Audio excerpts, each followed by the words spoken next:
रागी ब्राह्मण थे, भगवान की कथा कहते थे और बड़े भाव में रहते थे। एक बार उस वितरागी ब्राह्मण ने राजा के निवास पर कथा का आयोजन हुआ।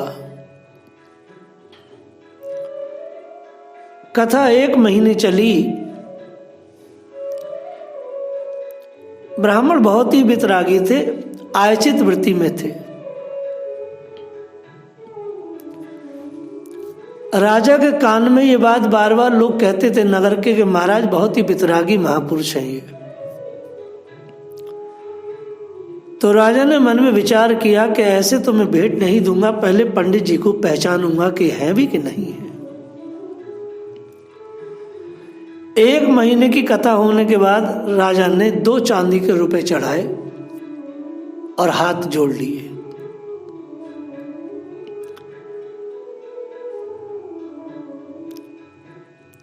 पंडित जी ने वह 2 रुपए पोथी में बांधे और चल दिए।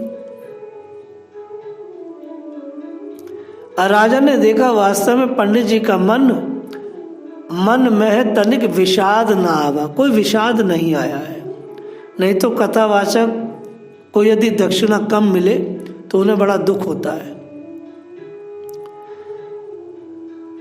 बहुत ही वितरागी थे।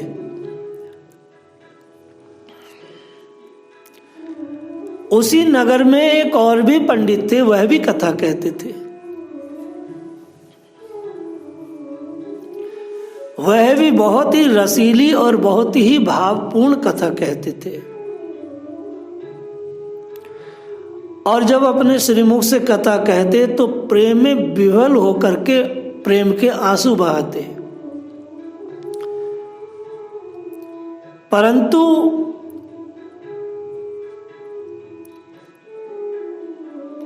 आंसू ऐसे बहाते कि आंसू तो निकलते नहीं थे, बस आंसू की आवाज निकलती थी जैसे रो रहे हैं। लेकिन सामने जो श्रोता होते थे वो बहुत रोते थे।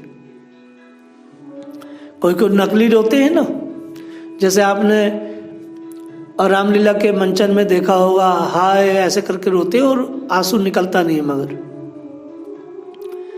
कलाकारी। तो समाज में एक व्यक्ति नीचे बैठे थे, वो भी रो रहे थे। बोले भैया पूरा पंडाल रो रहा है लेकिन पंडित जी कथा कह रहे हैं, इनके तो कोई आंसू नहीं निकल रहे। आज मैं इनका रहस्य पूछूं। ये रोने का नाटक तो करते मगर रोते नहीं है। बोले महाराज क्षमा चाहता हूं, सारा पूरा पंडाल रोता है आपकी कथा में, लेकिन आपके आंख से एक आंसू नहीं निकलता। इसका क्या राज है? तो एक सज्जन बोले कि आपको क्या पता, महाराज भी बहुत रोते हैं। बोले कब? बोले इनके आंसुओं का प्रवाह तो उस समय देखना जब कथा पूरी होने के बाद इन्हें दक्षिणा नहीं मिलेगी पूरी, तो इनका प्रवाह देखना कि समुद्र बहा देंगे ये।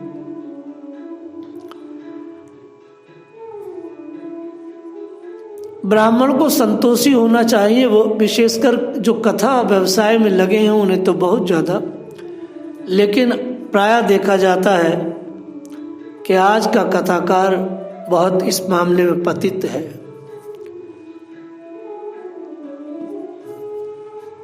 वो जो वितरागी महापुरुष थे, वितरागी जो पंडित थे जिन्होंने राजा के यहाँ कथा कही थी, वो 2 रुपए लेकर आ रहे थे।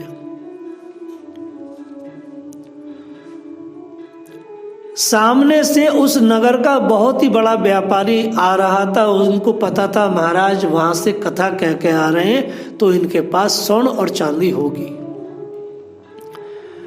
उन्होंने कहा पंडित जी 1 महीना राजा के यहाँ कथा कही है, आप जरूर कुछ लाए होंगे, लाओ वो सब धन मुझे दे दो, मैं व्यापार में लगा दूंगा, जो भी उसका मुनाफा होगा मैं आपको दे दूंगा।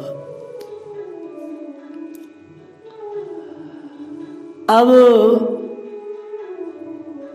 वो नगर से सेठ भी बहुत ही सच्चा ईमानदार था। पंडित जी ने वो 2 रुपए जो चांदी के थे वो उन्हें दे दिए कि लो महाराज, जो आप मुनाफा हो दे देना। अब वो 2 रुपए देख करके विचार करने लगे कि भाई 2 रुपए दिए हैं, लेकिन चूंकि कह चुके थे वो बनिए थे तो 2 रुपए भी रख लिए।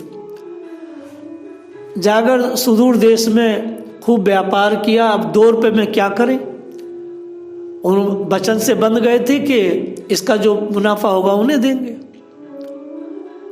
तो वो 2 रुपए उन्होंने कोई खर्च नहीं किए, रखे रहे।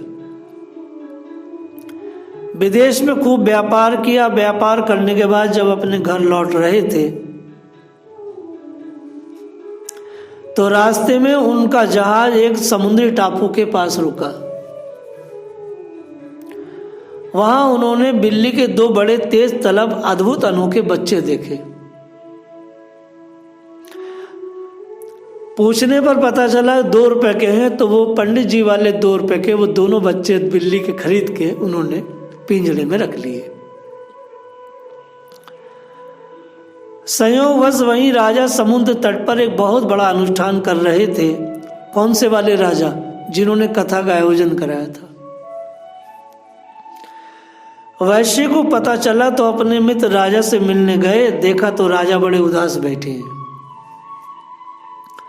कारण पूछने पर पता चला कि यज्ञशाला में बहुत बड़े चूहों का उपद्रव चल रहा है, और उपद्रव भी इस तरह से है कि यजमानों के सामने पत्रों पर जो सामग्री रखी जाती है, चूहे देखते देखते वो आते पत्रों से ले जाते। इतने भयानक चूहे हैं, और मैंने खुद ऐसे चूहे देखे हैं।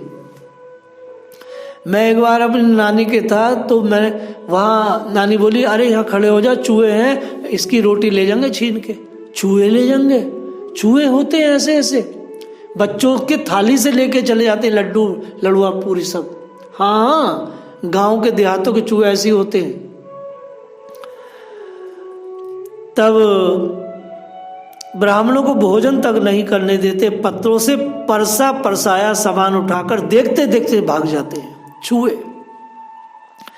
अब चूंकि यज्ञ चल रहा है तो पंडितों ने कहा है कि जीव हत्या नहीं की जा सकती, इसलिए मैं इन चूहों को कुछ नहीं कह पा रहा हूं, नहीं तो इन्हें मार दूं, मरवा दूं। लेकिन क्या करूं महाराज, जीव हत्या नहीं कर सकता, नहीं तो मार देता और अनुष्ठान मेरा हल्का रह जाएगा।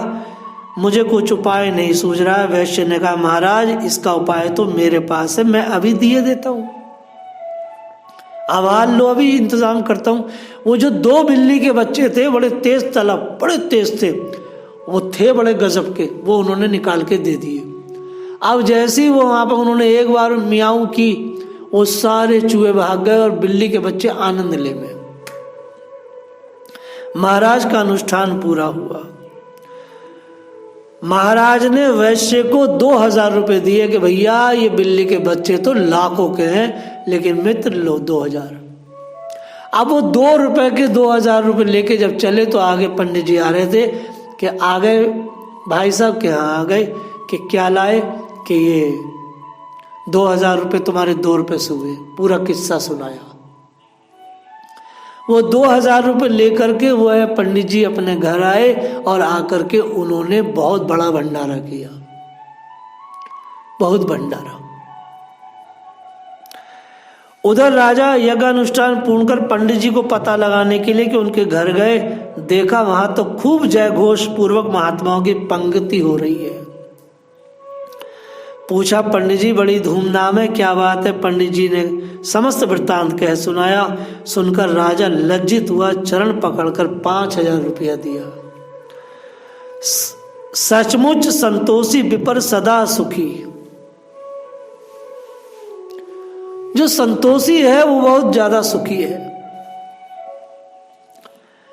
ऐसी सुदामा जी परम संतोषी हैं, इसलिए सुखी है। सुदामा जी कभी कभी स्वेच्छा से परम सुहृद श्री कृष्ण से मिलने के लिए द्वारकापुरी आते जाते रहते थे। उसके बाद और हमेशा ही जाते आते रहते थे। अब वो उनके बिना नहीं रह पाते थे।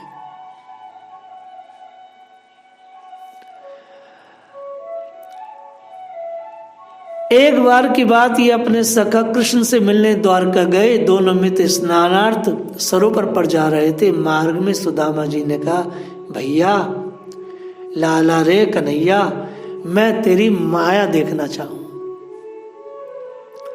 भगवान ने कह रही, मित्र कहा करोगे माया का, अपने आनंद लो, कहा चक्कर में पड़ रहे हो।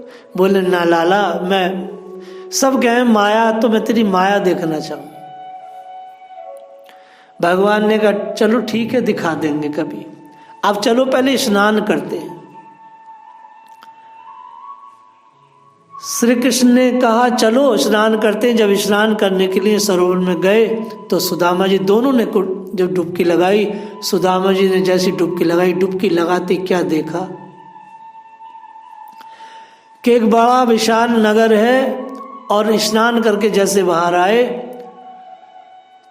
तो वहां की राजकुमारी ने सुदामा जी के गले में पुष्पों की जयमाला डाल दी। सबने कहा, महाराज आप हमारे राजा हुए और ये राजकुमारी आपकी पत्नी, क्योंकि हमारे यहाँ राजा मर गए हैं, और जब कोई मर जाता है राजकुमारी जिसके गले में माला डालती वही हमारा राजा होता है। अच्छा, 10 से 12 साल सुदामा जी ने उस नगरी का राज्य किया। 5-7 बच्चे भी हो गए। 5-7 बच्चे हुए। अचानक राजकुमारी का देहांत हो गया, और जब राजकुमारी मर गई, उस नगर का यह संविधान था कि अगर पत्नी मरेगी तो पति को भी पत्नी के साथ सता होना पड़ेगा। चिता लगाई गई, पत्नी उसमें लेटी, बराबर में चिता दूसरी भी जो है सजाई गई। तो सुदामा जी ने कहा, भैया जे काहे के लिए, कि महाराज नियम है हमारे यहाँ, राजा को राजकुमारी के साथ सती होना पड़ता है। अब तो सुदामा जी परेशान। सुदामा जी ने कहा, भैया मैं तो दूर देश का रहने वाला, तुम्हारे नियम मेरे ऊपर नहीं चलेंगे। बोले, महाराज कैसी बातें करते हो, आप तो राजा हो हमारे, राजा अगर नियम तोड़ेगा तो जनता कहाँ जाएगी। जबरदस्ती सुदामा जी को उस चिता पर लिटाने का भरसक प्रयास करने लगे। सुदामा जी जैसे तैसे छूट के गंगा उसमें सरोवर में घुसे स्नान के लिए, और जब डुबकी लगाई कि मैं तो डूब के मर जाऊंगा, तो डुबकी लगा के जो उछले तो सामने श्री कृष्ण खड़े हैं। भगवान को देख करके, और भगवान ने सुदामा जी ने भगवान को देखा। भगवान ने कही, मित्र पसीना पसीना कैसे है रहे हो, कैसे सांस ऊपर नीचे है रहे हो, कहा है वो कछु गलत देख लियो कि भैया जिंदा जला देते मोह को, दूसरी डुबकी में बाहर आगो। कि कहा था भगवान ने कि यही तो मेरी माया है, जो नहीं है वो जो दिखाई दे प्रतीत हो वही माया है। बस यही हमारी दुरत्य माया। भगवान गीता जी में कहते हैं, मम माया दुरत्य। तब सुदामा जी ने हाथ जोड़कर कहा, अब जनि कबहु व्यापे प्रभु मोहि माया तोरी। भगवान आपकी माया मुझे अब कभी ना व्यापे। श्री कृष्ण के प्यारे सखा सुदामा ने उन्हीं के ध्यान में निरंतर तन में रहते हुए थोड़े ही समय में संतों के एकमात्र आश्रय भगवत धाम को प्राप्त किया।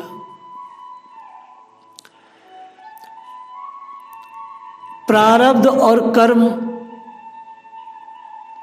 ये दोनों चीजें एक ही हैं। जो पूर्व में किया है वही प्रारब्ध है, जो आप कर रहे हैं वही आगे चल के प्रारब्ध बनेगा।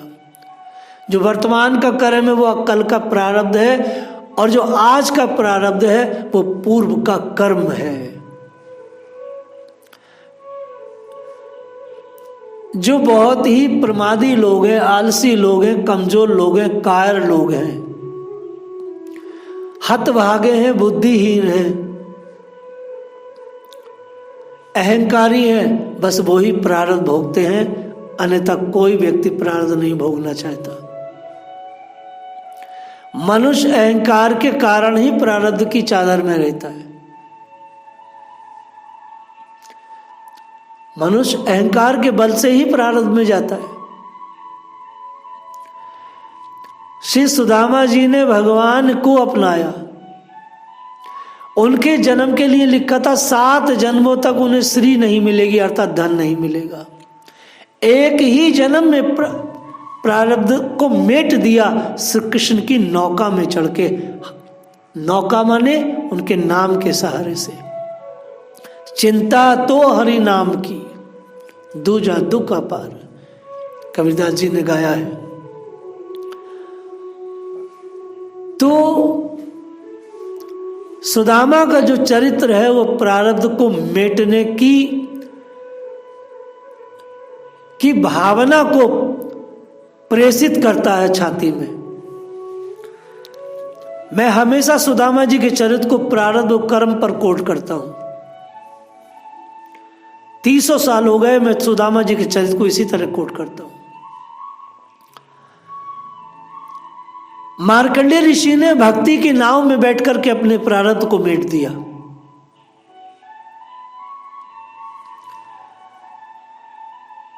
माता सावित्री ने भक्ति के बल पर अपने पति सत्यवान को जीत लिया, सिर्फ अपने भक्ति के बल पर प्रारब्ध को मेट दिया। सुदामा जी ने भगवान के प्रति भक्ति और ब्रह्मनिष्ठा और संतोष के कारण प्रारब्ध को मेट दिया। जो होगा देखा जाएगा। हम लोग भक्तमाल सुन रहे हैं, चंद्रहास जी की कथा आगे चलेगी। उसमें खुद कैसा एक बच्चा जिसके माता पिता मर गए, जिसकी दाई भी मर गई। चंद्रहास जी केरल के राजा थे, केरल के। हम लोग संभवतः कल चंद्रहास जी की कथा को पान करेंगे। जैसे मित्र शुंग ने पूरे भारत में राज्य किया, चाइना तक, और ये कहा कि जिसके माथे पे तिलक नहीं होगा और कंठी नहीं होगी उसकी तलवार के घाट उतार दूंगा। यही स्थिति त्रावणकोर केरल के राजा की थी, महाराज चंद्रहास जी की, जिन्होंने कहा कि अगर एकादशी के दिन किसी ने अन्न खा लिया तो वो मेरे हाथों से बद्ध होगा, मार दूंगा उसे। ऐसा राजा कैसे चंद्रहास जी ऐसे बने, उन बड़ी चटपटी कथा है। और महर्षि जैमिनी ने उनके बारे में लिखा है। ये कोई आज की कथा नहीं, पौराणिक कथा है। तो केरल में इतना विशाल राजा हुआ चंद्रहास, उत्तर पूरब पश्चिम चारों कोनों में बड़े बड़े प्रतापी राजा हुए, और मध्य में तो है ही है। प्रारब्ध का कोई मतलब नहीं, प्रारब्ध को कोई नया बल नहीं। भगवान की कृपा से सुदामा जी ने एक ही जन्म में अपने प्रारब्ध को मेट दिया, एक ही जन्म। अपराध तो इतना बड़ा था, भगवान के सामने का अपराध था, प्रभु के चरणों का अपराध था, लेकिन भगवान ने मेट दिया। अगर हम भी विश्वास करें तो जो हम ये बकवास कायरों की तरह, प्रमादियों की तरह प्रारब्ध करते हैं, ये सिर्फ और सिर्फ कायरों का प्रारब्ध शब्द कायरों का गहना है और किसी का नहीं। बिलासियों का गहना है, व्यभिचारियों का गहना है, कुछ नहीं। कीर्तनानंद स्वामी अमेरिका की जेलों में रहे, कत्ल के केस में फंसे, प्रारब्ध था ऐसा कह सकते, लेकिन नहीं। परम पूज्य महाराज श्री ने इतना प्रचार किया अमेरिका की जेलों में, इतना भगवान नाम किया, उस प्रारब्ध को उन्होंने चटनी बना दी। अमेरिका की जेलें परेशान थी, और वहीं के अमेरिकन थे। अभी की बात है, हमारे सामने की बात है। मेरे चाचा गुरु ऐसा प्रारब्ध मेटा जेलों में रहकर की भगवान का आश्रय और भगवान की सेवा, और 3-4 घंटे की वहां की सर्विस भी थी। उसके बाद जब छूटे तो भारत भूमि में आके अपना देह छूटा।